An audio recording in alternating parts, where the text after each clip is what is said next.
আসসালামু আলাইকুম ওয়া রাহমাতুল্লাহি ওয়া বারাকাতুহু। আমি আগেও একটা ভিডিও দিয়েছিলাম নাওমির কালারটা অসাধারণ। যে আমগুলো একটু শেডোতে আছে এগুলাতে একটু কালার কম দেখা যাচ্ছে, আবার যেগুলো একটু রুদ্রের মধ্যে আছে এগুলাতে পুরোপুরি কালার।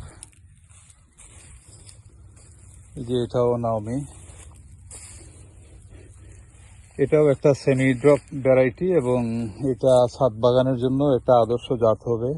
আর কালারের জন্য তো অবশ্যই সেরাদের মধ্যে একটা কালারফুল জাত নাওমি। এটা ওয়ার্ল্ডের অনেক দেশে বাণিজ্যিক চাষাবাদও হচ্ছে। আসলে আমরা সৌভাগ্য দুর্ভাগ্য যেটাই হোক, শিলাবৃষ্টিতে যদি ক্ষতিগ্রস্ত না হতো তাইলে এই ধরনের একটা গাছে হয়তো আমরা 20-25টার উপরে আম দেখতে পারতাম। তারপরও আলহামদুলিল্লাহ, আল্লাহ যা দিয়েছে তাও শুক্রিয়া। আল্লাহ হাফিজ।